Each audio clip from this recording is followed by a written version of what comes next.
नमस्कार, आप देख रहे हैं दर्श न्यूज। मैं हूं आपके साथ रितेश शर्मा।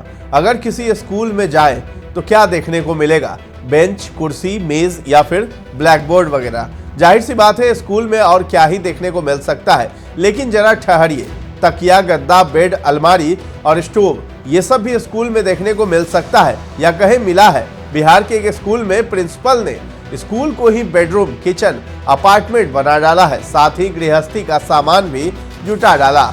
ऑफिस से काम करने का दौर जा चुका है, अब घर से काम करने का दौर है, यानी वर्क फ्रॉम होम। लेकिन बिहार की एक प्रिंसिपल ने स्कूल को ही घर बना डाला है। दरअसल बिहार के जमुई जिले के बरदौन में मिडिल स्कूल का ये वाकया है। प्रिंसिपल शीला हेम्ब्रम के मुताबिक उनके पास घर नहीं है, वो बेघर है। उनका नया घर पास के गांव में बन रहा है। सबसे बड़ी बात यह है कि स्कूल के जिस कमरे में ऑफिस होना चाहिए था, उसे प्रधान शिक्षिका के तौर पर कार्यरत शिक्षिका शीला हेम्ब्रम ने अपना घर बना लिया है। कमरे में ऐशो आराम की सारी सुविधाएं हैं, जिसमें बिस्तर से लेकर फ्रिज, गोदरेज, टीवी, अलमारी, टेबल और रसोई का सारा सामान शामिल है। बच्चों से घर के निर्माण कार्य में लगने वाला छड़, सीमेंट और गिट्टी ढुलवा रही है, जिसका वीडियो भी वायरल हो गया है। शिक्षिका ने विद्यालय के कमरे को अपना घर बना लिया है। कमरे में टीवी, फ्रिज, गोदरेज, बिस्तर, रसोई सहित सारी चीज लगा दी गई है। इस कमरे में प्रधान शिक्षिका शीला हेम्ब्रम अपने पति के साथ रहती है। विद्यालय के जिस कमरे में बच्चों के लिए पढ़ाई होनी चाहिए थी, उस कमरे को वो अपने निजी कार्यों के लिए इस्तेमाल कर रही है। 4 महीने से कौन कौन रहता है यहाँ पर? हस्बैंड और हम हैं सिर्फ। आप और हस्बैंड हैं? एक बच्ची मैंने वो बाहर रहती है, हॉस्टल में रहती है, बाहर पढ़ती है। तो अभी फिलहाल एग्जाम खत्म हो गया, तब आई है। अच्छा, तो ये तो क्लासरूम है ना? नहीं, ऑफिस रूम है। अच्छा, नियम है कि स्कूल में आपको रहना है? नहीं, नियम तो नहीं है, मगर इमरजेंसी था मेरे पास, मैं कहाँ रहूँ। तो फिलहाल के लिए, क्योंकि बस ऑफ दिन में तो स्कूल में रहती हूँ। अच्छा, रात में यूज कर आपका जहाँ घर बन रहा है उसका सामान भी यहाँ रखा जाता है? नहीं। कुछ एक वीडियो वायरल हुआ था कि बच्चे स्कूल के बच्चे हैं आपके घर के बनाने वाले सामग्री ढो रहे हैं। नहीं, ये सामग्री नहीं, ये स्कूल में जैसे TR2 वाले जो आए ना, इस रूम में कुछ सामान थे, जैसे टॉयलेट बना, वो सब का सामान था। तो हम लोग उस सबको मैंने सीढ़ी के नीचे डाल दे रहे थे। तो मिलजुल के हम भी काम कर रहे थे, बच्चे भी सब मिलजुल के साफ कर दे रहे थे, जिससे परेशानी ना हो। अच्छा, ये गलत है कि सही है?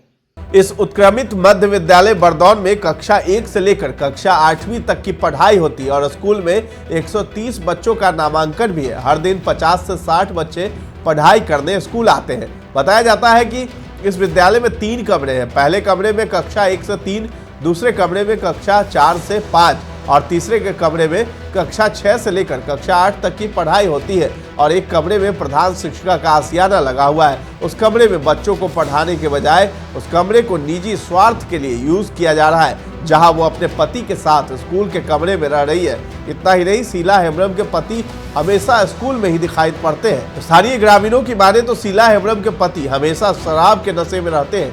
प्रधान शिक्षिका शीला हेम्ब्रम से जब बच्चों से सामान ढुलवाने को लेकर सवाल पूछा गया, तो उन्होंने कहा कि कुछ सामान था रूम में, जिसके कारण पढ़ने के लिए बच्चों को प्रॉब्लम हो रहा था। सभी बच्चों के साथ मिलजुल कर हमने भी सामान को इधर से उधर रख दिया। लेबर सुनता नहीं है, नए शिक्षक का ज्वाइनिंग करना था, इसलिए सभी मिलकर रूम खाली कर दिए। स्कूल की ऑफिस की फोटो वायरल होने के बाद प्रिंसिपल ने कहा है कि मैंने किसी क्लास में कब्जा नहीं किया है, मैं अपने ऑफिस में रह रही हूँ। वायरल तस्वीरों में स्कूल के ऑफिस में फ्रिज, बेड, गद्दा, गैस स्टोव, यहाँ तक बकायदा बक्सा और फ्रिज के ऊपर किसी बड़े काम के लिए मिली ट्रॉफी भी देखी जा सकती है। वहीं स्कूल के कमरे में बेडरूम बनाने को लेकर कहा कि पहले जमुई में रहते थे, घर बना रहे हैं, फिलहाल 1 महीने से रहते हैं। ऑफिस का सारा काम करते ही हैं, बस रात में थोड़ा सा रहते हैं, दिन में क्लास करते हैं। मेरे पति किसी को नहीं धमकाते हैं, शराब कभी कभार पीते हैं, ऐसा नहीं है कि वो पीकर किसी को परेशान करते हैं। आज तक किसी को परेशान नहीं किया है। हालांकि इस बारे में जब जिला शिक्षा पदाधिकारी कपिल देव तिवारी से बात करने की कोशिश की गई, तो उन्होंने बात करने से इनकार कर दिया। बताया जा रहा है कि स्कूल में 150 छात्र छात्राएं हैं जो 1 से लेकर 8वीं तक की क्लास में हैं, जिनकी क्लास अब सिर्फ 3 कमरों में चल रही है। क्लास 1 से 3 तक एक कमरे में, 4 से 5 दूसरे में और 6ठी से 8वीं तीसरे कमरे में चल रही है। इसकी वजह स्कूल में जगह की कमी बताई जा रही है। हालांकि ऑफिस की जगह को स्कूल के काम के लिए इस्तेमाल किया जा सकता था, लेकिन वहां मजबूर बेघर टीचर का बेडरूम है, जहां वो परिवार के साथ पिछले 4 महीनों से रह रही है। डीएम राकेश कुमार रविवार को उक्त प्रकरण की जांच करने के लिए विद्यालय पहुंच गए। मौके पर पहुंचकर उन्होंने विद्यालय की प्रधानाध्यापिका शीला हेम्ब्रम से पूछताछ की। उन्होंने तल्ख तेवर में कहा कि विद्यालय भवन का उपयोग सिर्फ शैक्षणिक कार्य के लिए होना चाहिए, न कि अन्य कार्यों के लिए। उन्होंने शिक्षिका को भविष्य में ऐसी पुनरावृत्ति नहीं होने की हिदायत दी। मौके पर जिला शिक्षा पदाधिकारी कपिल देव तिवारी भी साथ थे। मीडिया रिपोर्ट्स के मुताबिक प्रिंसिपल के घर के कंस्ट्रक्शन का सामान भी क्लासरूम में रखा गया था। यहां तक बच्चों को भी इस काम में लगाया जा रहा था। जिला शिक्षा अधिकारी कपिल देव तिवारी के मुताबिक मामले को संज्ञान में ले लिया गया है। अगर प्रिंसिपल को दोषी पाया गया तो उन पर कार्रवाई की जाएगी। कल हमको सूचना मिली थी, गांव के ही कुछ लोग हमको वीडियो भेजे थे और बता रहे थे कोई टीचर जो है यहाँ पूरा सुसज्जित ढंग से यहीं पर स्कूल के अंदर ही रह रही है। तो हमने डीओ को बोला कि कल हम चलते हैं देखने के लिए। तो यहाँ आने पर पता चला कि ये लोग रात में ही सामान, शायद इनको जानकारी मिल गई कि हम लोग जांच ऊँच करेंगे तो सामान वामान हटा दी है। तो इसके द्वारा पता चला 134 स्टूडेंट है, बच्चे हैं और मात्र 3 रूम है। तो एक रूम में खुद रह रही है तो बहुत दिक्कत होता होगा बच्चा का।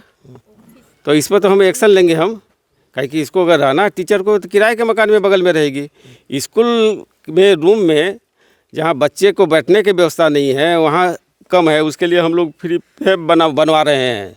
जहाँ अतिरिक्त क्लासरूम के लिए फ्री फैब बन रहा है और वहाँ ये खुद रह रही है। तो उसमें हम एक्शन लेंगे। हमारे साथ डीओ को भी हम लाए हैं, उसको जो विधि सम्मत कार्रवाई है इस पर करेंगे हम। और भी बहुत सारे। उधर इस बारे में सर्व शिक्षा अभियान डीपीओ सीमा कुमारी ने कहा कि जिला शिक्षा पदाधिकारी के होते हुए वो इस मामले पर बात नहीं करेंगे। बता दें कि शिक्षिका शीला हेम्ब्रम का मायका बरदौन गांव में ही है और स्कूल भी उसी गांव में है। शिक्षिका स्थानीय होने का फायदा उठाती है। स्थानीय ग्रामीणों ने बताया कि शिक्षिका का इन दिनों मकान निर्माण का कार्य चल रहा है और इसी कारण उसने अपने घर का सारा सामान स्कूल में शिफ्ट कर दिया और पिछले कई महीनों से भी अधिक समय से वो स्कूल को ही अपना घर बनाकर रह रही है। इस वीडियो पर आपकी क्या राय है हमें कमेंट सेक्शन में जाकर के जरूर बताएं और हमारे चैनल को सब्सक्राइब नहीं किया तो कर लीजिए। हमारा फेसबुक पेज है उसे भी लाइक और फॉलो कर लीजिए। धन्यवाद।